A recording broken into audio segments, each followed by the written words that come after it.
Carl Jung is the great explorer of the human psyche and explainer of the human condition. I agree with that. His greatest work was his unique interpretation of the Gnostic Gospels as a map of human consciousness. Okay.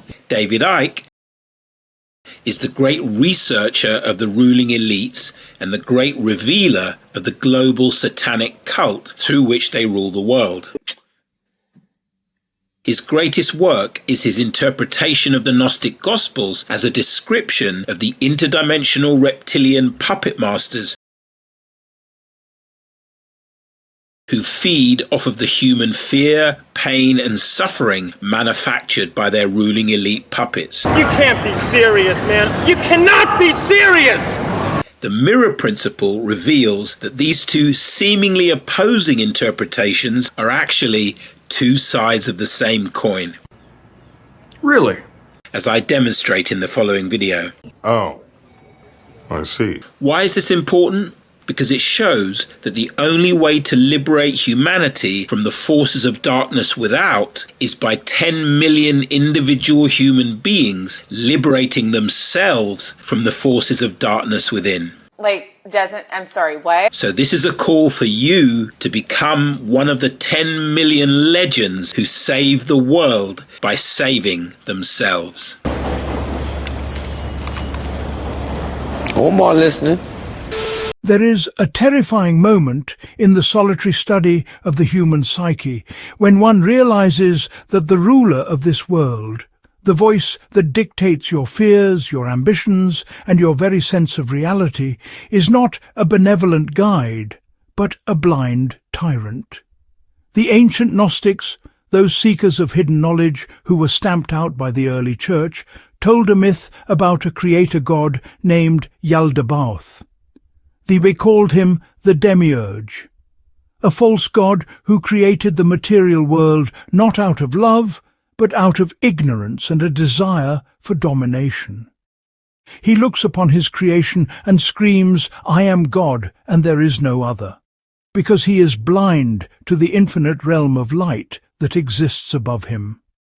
For decades, scholars treated this as mere theology, a heretical curiosity of the past.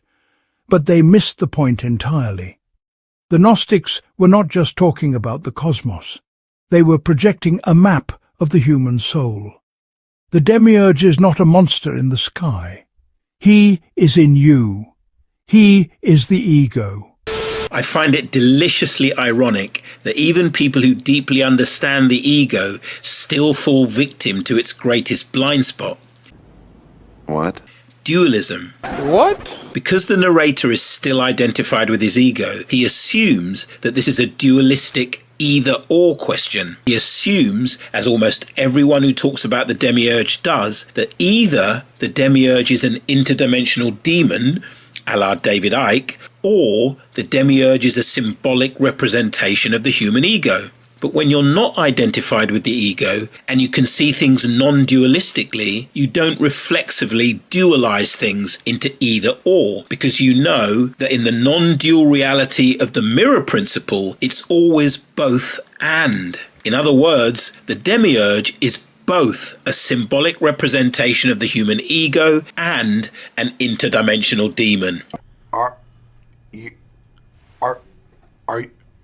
Are you? As within, so without.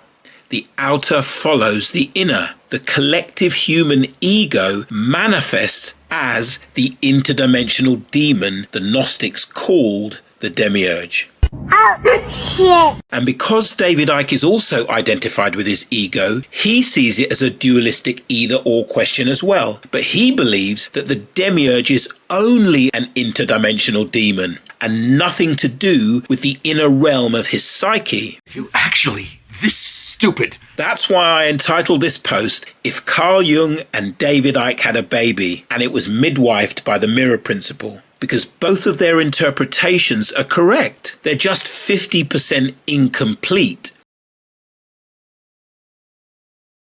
The mirror principle synthesizes, integrates, and completes them. Oh shit! Oh shit!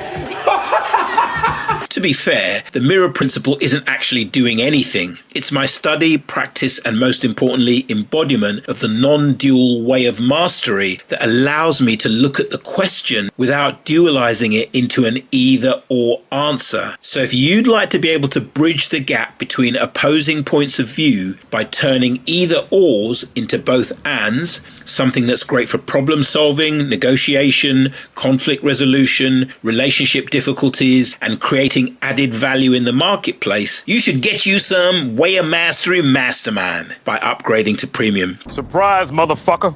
Forgive the terrible American accent. No. Moving on. And until you understand how this blind creator holds your consciousness hostage, you will remain a prisoner in a world of your own making. It has been my life's work to demonstrate that the myths of old are not merely campfire stories, but the autobiography of the human species. They are externalized descriptions of internal psychic events. When we look at the Gnostic myth of the demiurge through the lens of analytical psychology, we find perhaps the most precise description of the human condition ever written. We live in a time of great spiritual disorientation. Modern man has lost his myth. He stands before the abyss of his own meaningless existence, armed only with logic and rationality, and wonders why he is sick. He is sick because he has mistaken the part for the whole. Consider the nature of the ego. In our modern scientific rationalism, we equate the ego with the self. We say I, and we believe we are speaking of the totality of our being. But this is the fundamental error. The ego is merely the center of the field of consciousness. It is a small island floating on the immense dark ocean of the unconscious. Yet, like the Gnostic demiurge, the ego believes it is the whole world. It creates a structured reality, a life of schedules, titles, social masks, and logical boundaries. And it defends this creation with ferocious intensity. The Gnostics describe the demiurge as Samael, the blind one.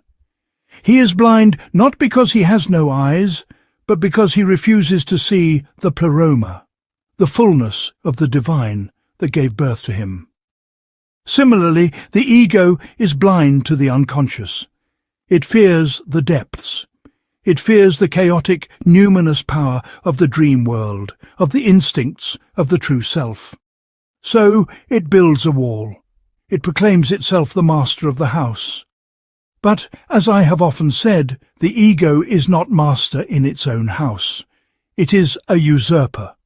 And the suffering you experience, the anxiety, the neurotic splitting, the sense of meaninglessness, is the direct result of living under the tyranny of this internal demiurge.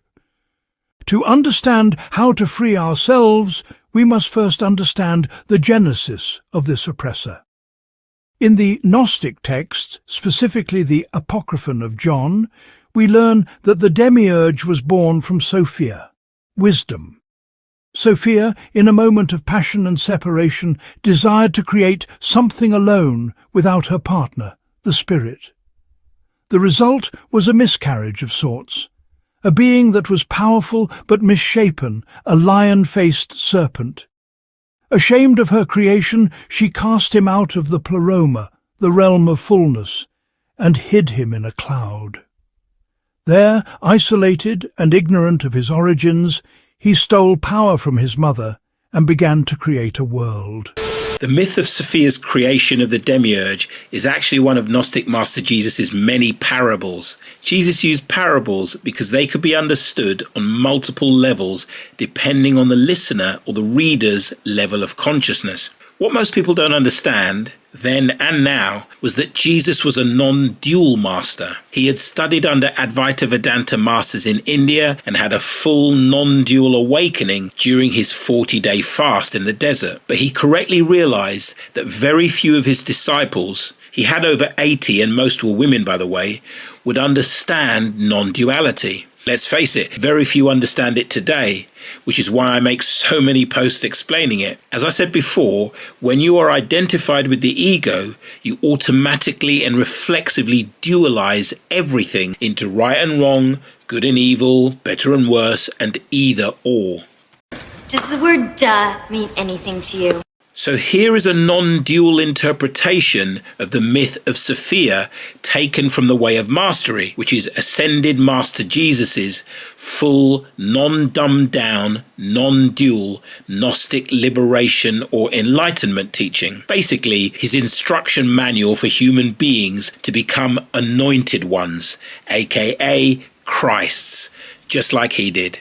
That is blasphemous! That is blasphemous! How dare you? How dare you say such a thing? That is insanity! What the Gnostics called the monad, AMJ, I'm just going to call him AMJ, calls Abba, or Father.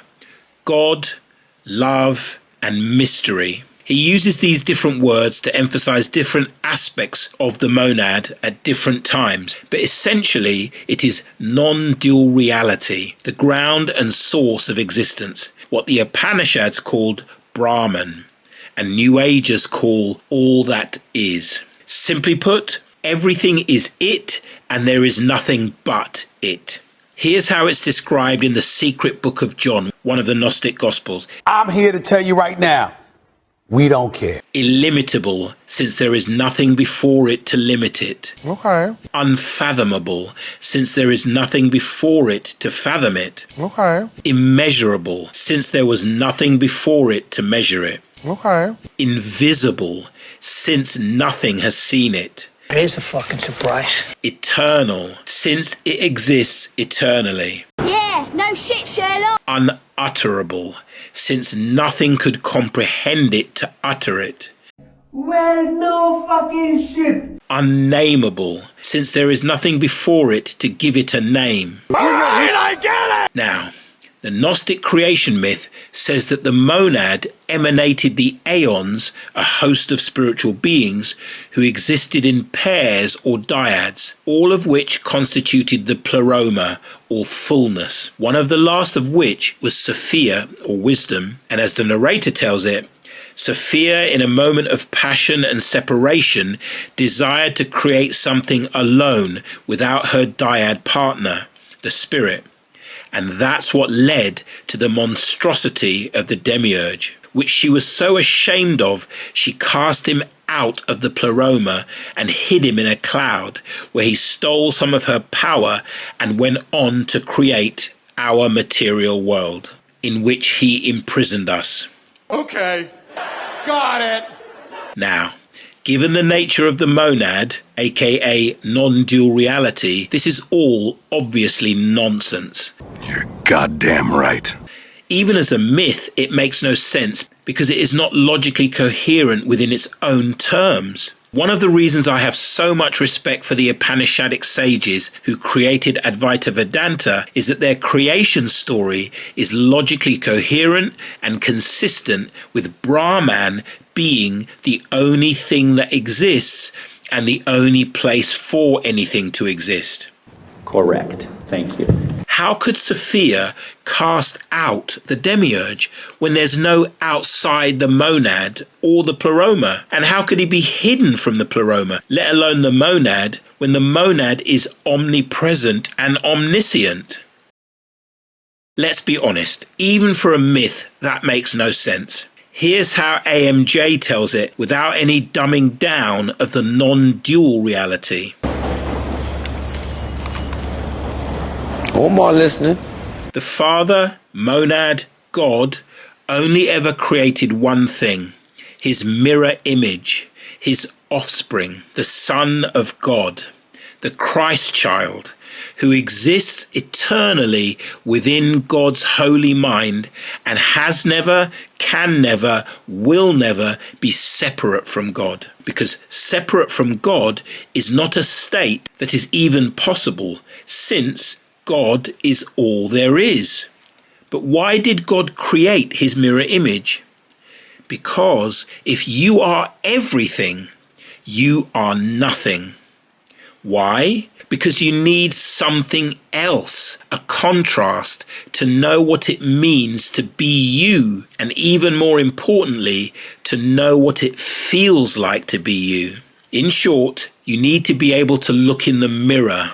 That's what the Christ child is, the mirror image of God. That's what you are. That's what we all are, the holy child and mirror image of God. But for God's offspring to truly be something else, it had to have complete freedom or free will. Because a cloned copy of God that always did exactly what God did would not provide a contrast to God. But by giving his child free will, God knew that the child could create something unlike God, something imperfect, something that was unlike the infinite, eternal, unconditional love that God is. Okay. God didn't mind because that was part of the deal. And besides, the Christ child could never separate itself from God. How could it? There was nothing but God, and there was nowhere else to go that wasn't already within the holy mind of God. So God knew the Christ child was perfectly safe and could not actually do any harm to itself. So God was cool with it. But God knew that eventually the Christ child would choose to create the opposite of God, because all children need to differentiate themselves from their parents. All children will rebel to some degree in the natural process of becoming an individual. And so, inevitably, the Christ child decided to create the opposite of God: separation and fear, because God is unity and love. And the Christ child went off to play with its creation like any child would. The trouble is, the Christ child's creation of separation was the Big Bang that created the necessary time and space for separation to appear to exist. So although the Christ child abided in eternity when it went to play in its creation, our universe, it got lost in space and it got lost in time. In other words, it fell asleep in the dream of its own creation. Damn! Now, from God's point of view, the point of view of the eternal now, this dream of separation only lasted a moment. But from the point of view of the Christ child, it has lasted 14 billion years. Damn! Now, if you fell asleep and dreamed the dream of space and time and separation for 14 billion years, do you think you might forget who you really are? Do you think you might forget that you were the unlimited, only begotten child of God, to whom all power under heaven and earth is given to create whatever experience you choose? And don't you think that throughout that 14 billion years, you would continue your rebellious project to create something unlike God while you dreamed? Oh dear, we are in trouble. More forms of separation, like disconnection, isolation, alienation, inferiority, superiority, winning and losing. Fuck. More forms of fear, like guilt, shame, unworthiness, anger, hate, depression, neurosis, psychosis, and narcissism. No, God! No, God, please, no! No! No! No! Yes! And of course, that's exactly what you've done. You who are listening to this are the holy child of God, and you have been asleep to your true nature and your true self for 14 billion years. Please! Please! No! Yes! The demiurge didn't create a prison planet of matter to imprison you. You willingly and happily incarnated into the world of matter to play with your creation. But you fell asleep there for 14 billion years. I really don't like you. Seriously. And every time one of your bodies died, without you waking up to your true identity as the holy child of God, you had to go back and try again. Why? Because the whole reason you created separation and fear in the first place was so that you could experience what it felt like to create something unlike the blissful unity, wholeness, and unending love of God, and then play about in it as the all-powerful holy child of God. But you never got to experience that except as a baby, because every time you turned around 2 years old, an imposter hijacked your consciousness and pretended to be you so that it could use your creative power to create its own world of experience. That imposter was the ego. No. Wait. Wait. That imposter was the demiurge. Ah, you motherfucker. And whereas you created the beauty and majesty and magical wonder of the universe and nature, the ego created what we know as the world, the human world, the man-made world. Not just the physical, but the emotional, psychological, anthropological, sociological, cultural, and political world. And it is that world that imprisons your soul, your divine spark of light, not the material world of matter. That's how AMJ tells it in The Way of Mastery. I've paraphrased and added my own bits for fun, but that's how it's basically told in The Way of Mastery. That's a logically coherent myth that is logically consistent with the non-dual nature of God and the non-dual nature of reality. You are technically correct. The best kind of correct. So here's the TLDR. You are God stuck in a box of your own making, and the aspect of the God that you are a mirror image of, who abides in eternity, is sending his prodigal son, you, wake-up calls and reminders to come home every moment of your life. But you either don't hear them because your ego is too busy trying to find happiness in the world in ways that only create more suffering, or you ignore them because your ego rationalizes them away as dangerous or crazy thoughts, ideas, visions, intuitions, and feelings that you should just forget about because you'll get hurt. Just stay here with me in your comfort zone. You know you'll want to. Moving on. Psychologically, this is the story of the birth of consciousness in the child. In the beginning, there is only the unconscious, the Great Mother, the oceanic feeling of oneness. This is the pleroma, where all opposites are united and potentiality is infinite. But for consciousness to exist, it must separate. The I must distinguish itself from the not I. The ego is born from the womb, oft he unconscious, just as Yaldabaoth was born of Sophia. This separation is necessary. Without it, we would remain in an animal state, possessed by instinct, unable to reflect or create. We must distinguish ourselves from the environment to survive. The tragedy, however, lies in what happens next. The developing ego, gaining strength, forgets its source. It begins to believe that it is self-generated. It looks around at the material world it perceives and says, I control this. It represses its connection to the instinctual, the irrational, and the feminine principles of the psyche. This is the state of inflation, a psychological expansion where the ego puffs itself up, assuming divine qualities it does not possess.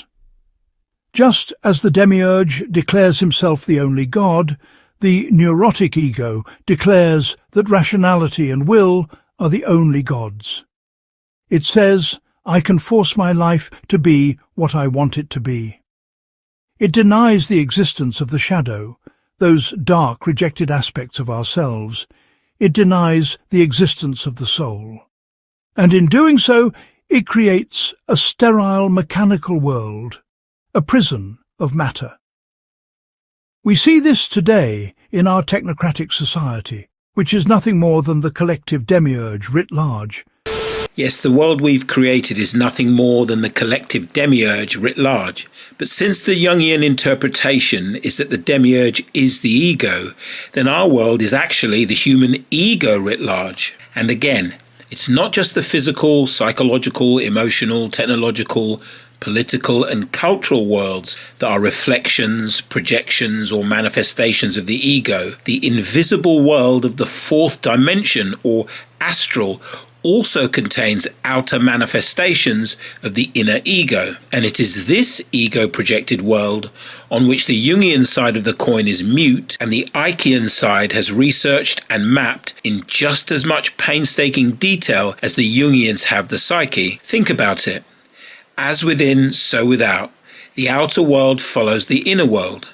What do you imagine the invisible fourth dimensional manifestations of egoic consciousness look like? Well, the foundation of egoic consciousness is the same as the foundation of the human brain, since that is the hardware the egoic software runs on. And lo and behold, we find that the foundation of the three-part human brain is the reptilian brain, which Google describes thus.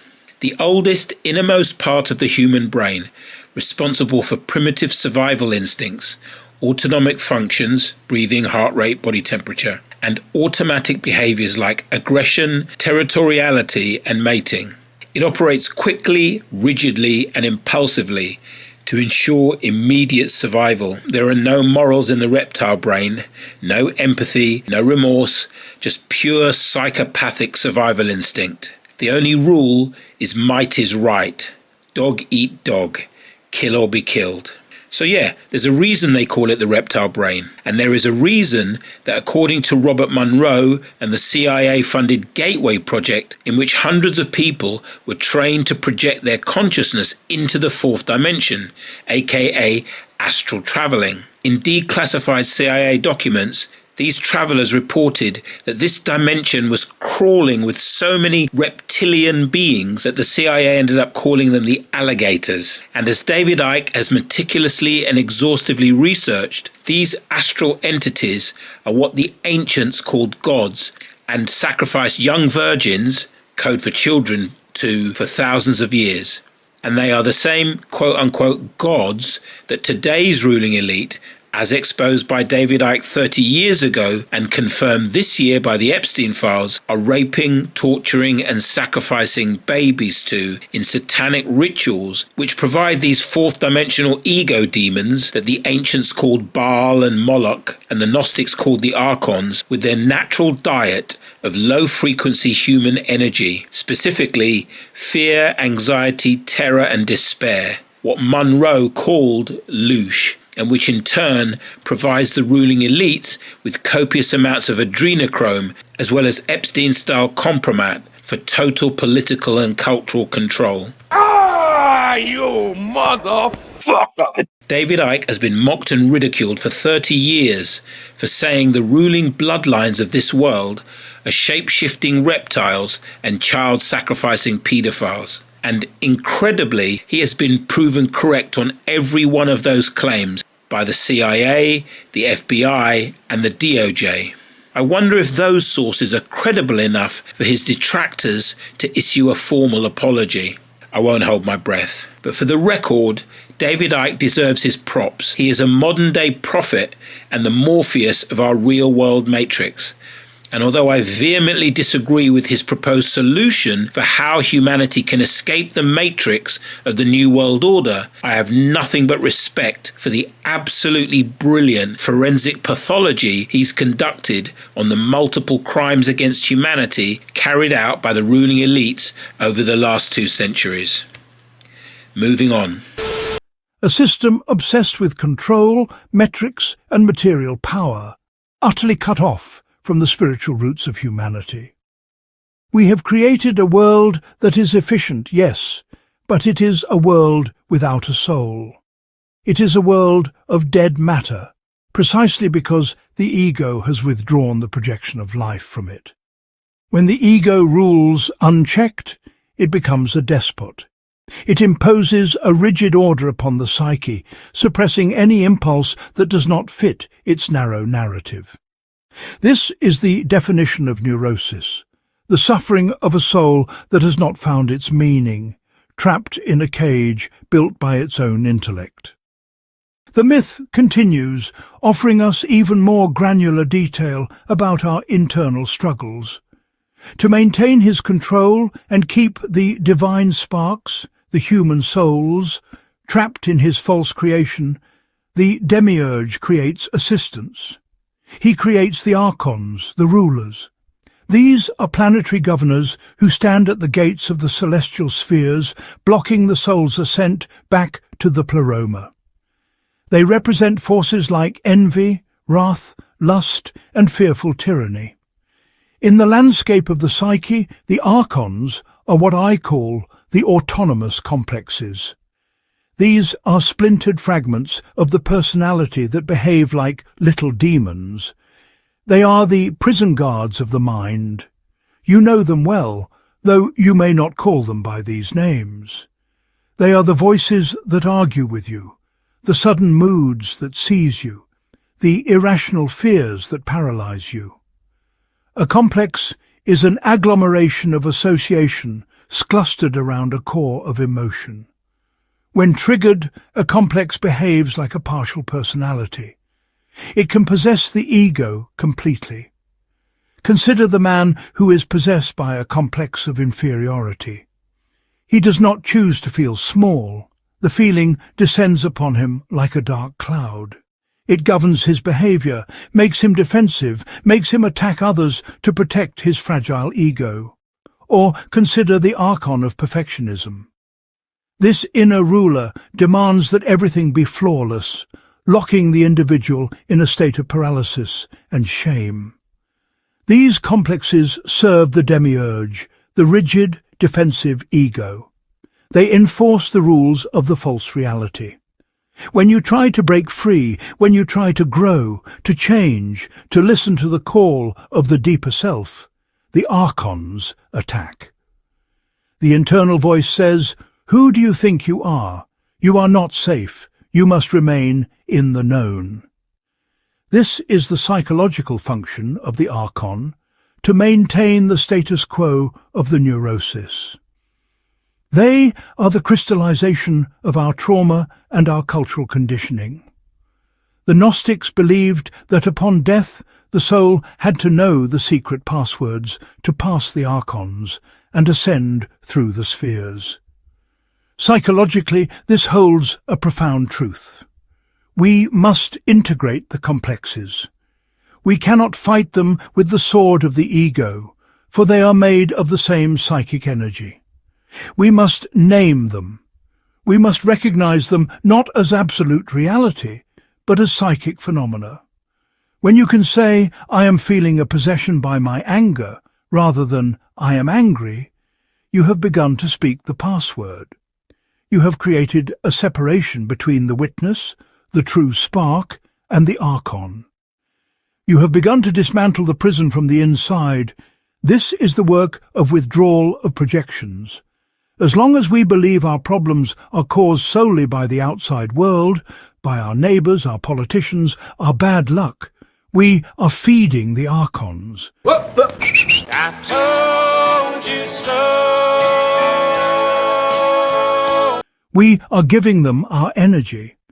To take back that energy, to realize the enemy is within, is the first step toward liberation.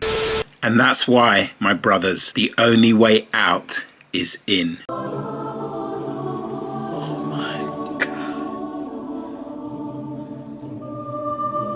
I get it. Both for the liberation of the human race from the outer manifestation of the demiurge and the ego and the archons, as described by David Icke, and from the causative inner realm of the demiurge, ego, subconscious complexes, trauma and wounding and shadow, as outlined by Carl Jung. But why does the ego allow this?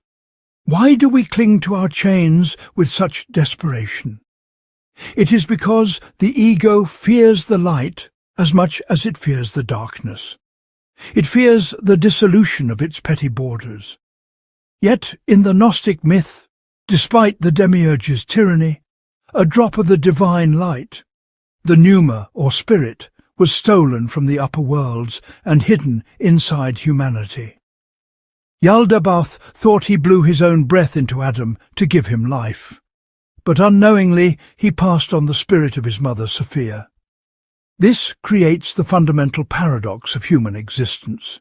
We are creatures of the demiurge, made of matter, biology, and egoic drive, but we contain a spark that is completely alien to this world.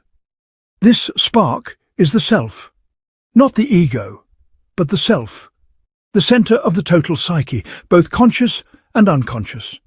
It is the God image within. It is the ordering principle that seeks not control, but balance. The ego creates a world of duality, good and evil, success and failure, me and you. But the spark, the self, seeks wholeness. It seeks the union of opposites, the mysterium conjunctionis. This is why the life of the unawakened man is one of chronic, low-level suffering. But of course now we know from the non-dual explanation of the Gnostic creation myth, it's not that the demiurge accidentally blew a divine spark into us, which is trapped in matter. It's that the divine spark is who we are, the holy child of God. And that divine spark is asleep. It's forgotten itself. And the purpose of your life, of all human life, is to awaken that divine spark. The problem is, from the age of about 18 months to 2 years, we are identified with the ego. We think we are the ego. And the most practical way to understand that is that we think we are our thoughts. What I call the voice in the head that never shuts up, that you think is you, is your egoic programming, your cultural conditioning, your gynocentric programming, your ruling elite programming. That voice in your head that's always talking, that you can't stop. That is functionally what the ego is. And so that voice tells you what you need to do not to suffer and what you need to do to be happy. But it's wrong. It's always wrong. It doesn't know what to do not to suffer, and it doesn't know what will make you happy. The only thing that will make you happy is the same thing that will stop you suffering, and that is awakening the divine spark.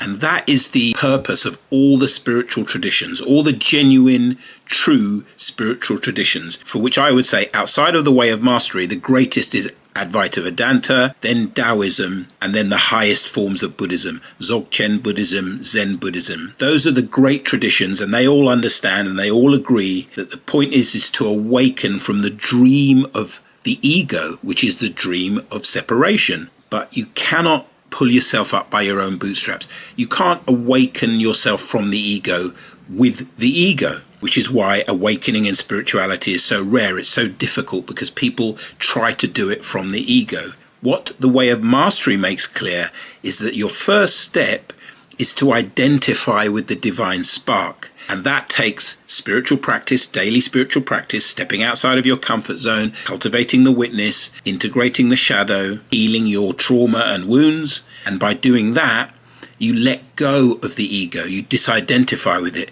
and you elevate your consciousness, you transform your consciousness. And eventually you get to the point where you're so identified with the divine spark, or what we call the light that you are, the holy child of God, that then God's messages to you, as I pointed out before, God's constant call to awaken can work. And in this tradition, we call it grace. Grace descends, and that is what awakens you. You can't awaken yourself. You just have to disidentify with the ego enough that grace can work, and then you awaken. It is the suffering of Sophia, the wisdom trapped in matter. You feel a longing that no amount of money, status, or romantic conquest can satisfy. That longing is the signal that the ego's world is insufficient. It is a call from the pleroma. The demiurge, the inflated ego, tries to stifle this spark. It distracts you with endless trivialities. It numbs you with entertainment. It seduces you with the promise that if you just control things a little better, if you just acquire one more object, you will be happy. But this is the great lie. The ego cannot provide happiness, because the ego is inherently a mechanism of separation. True psychological health, what I call individuation, requires a kind of death. The demiurge must be dethroned. This does not mean destroying the ego. We need the ego to function, just as we need a captain to steer a ship. But the captain must realize he is not the admiral. He must realize he serves a higher command. The ego must bow before the self. This is the most painful experience a human being can endure. It is the nigredo of the alchemists, the blackening, the dark night, where all our illusions of control are shattered. But without this defeat, there is no victory. The parallel between the ancient Gnostic heretics and modern depth psychology is not a coincidence. It is a confirmation that the structure of the human soul is eternal. We are all living out the myth of the blind creator. We build our little worlds, we defend our little identities, and we persecute the intuitive voice that tells us there is something more. The Gnostics taught that salvation comes through gnosis, knowledge. But this is not intellectual knowledge. It is not something you read in a book or hear in a video. It is the experiential knowledge of the heart. It is the terrifying, direct encounter with the reality of your own psyche. To leave the prison of the demiurge, you must stop projecting your demons onto the world and recognize them as the furniture of your own mind. You must reclaim the projections you have cast upon your neighbors, your enemies, and your idols. You must withdraw the energy from the ego and place it in the service of the self. The question I leave you with is this: who is living your life? Is it the infinite creative spark that knows no fear? Or is it the blind, jealous little God who insists on being right? The door to the prison is unlocked. It has always been unlocked. But the courage to walk through it, that, my friends, is the heavy burden of freedom. Ooh, that's a bingo! Courage is the key to liberation from the ego because fear is the lock. That's why the first video on the About page points out that it is the fear of stepping out of your comfort zone that prevents self-mastery. Your comfort zone is just the ego's zone of control over your consciousness. That is the fear that controls you, your ego's fear of losing control to the divine spark within. Remember, the ego is an imposter. It hijacked control of your consciousness from the divine spark when you were an infant, and it has clung on to that control for dear life ever since. It maintains control through the rationalizations, justifications, and fearful stories it speaks into your mind's ear incessantly through the voice in your head that never shuts up, that you think is you, but is not you.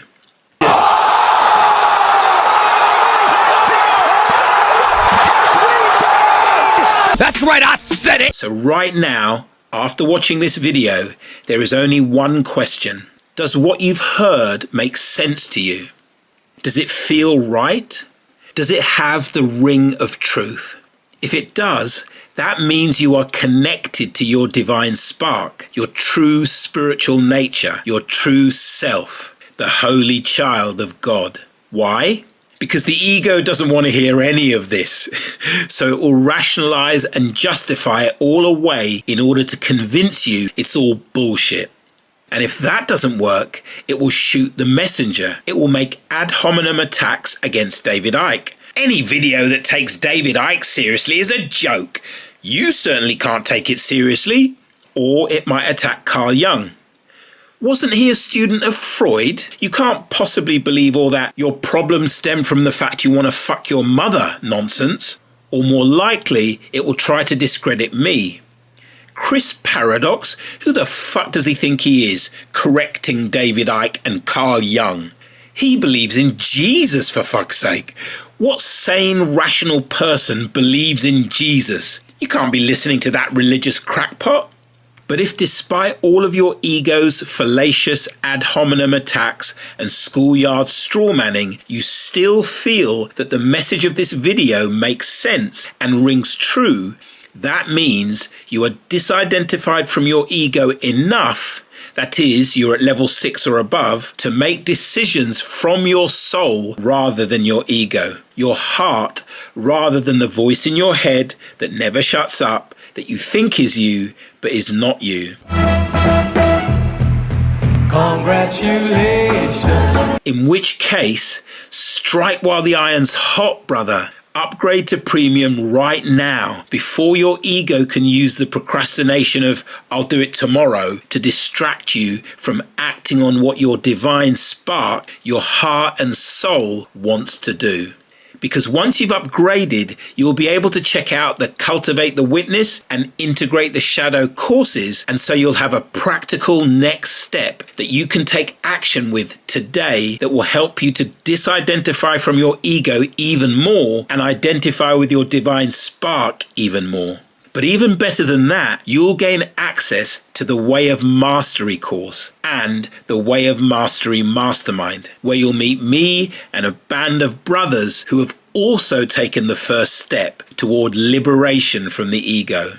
Now there's one last trick the ego has up its sleeve to shoot the messenger and discredit me that I need to address. Your ego is going to tell you that I am just doing this for the money. I'm just another spiritual grifter and fake guru that you can't trust. Now, obviously, I do make money by offering subscriptions to these courses, running the mastermind, and one-to-one mentoring. I don't have a problem making money doing what I love. Isn't that what everybody wants to do? But more importantly, my primary drive for doing this has nothing to do with money. My primary drive for doing this is that I'm on a mission from God. Whoa. Hey, are you insane? No joke. My entire life only has meaning because I've dedicated it to serving the vision of the 10 Million Christs Project. Why? Because in the Way of Mastery, AMJ says that the ultimate purpose of the Way of Mastery is to awaken 10 million people to Christ consciousness. Why? Because that will create a tipping point in the collective unconscious of humanity, which, through the 100th monkey effect, Google it, will awaken the whole of humanity and basically banish all the fear-based dark forces from the planet, including those in the fourth dimension. In short, the 10 Million Christs Project represents the second coming of Christ that will bring heaven to earth. Hallelujah. Hallelujah. Hallelujah. Hallelujah.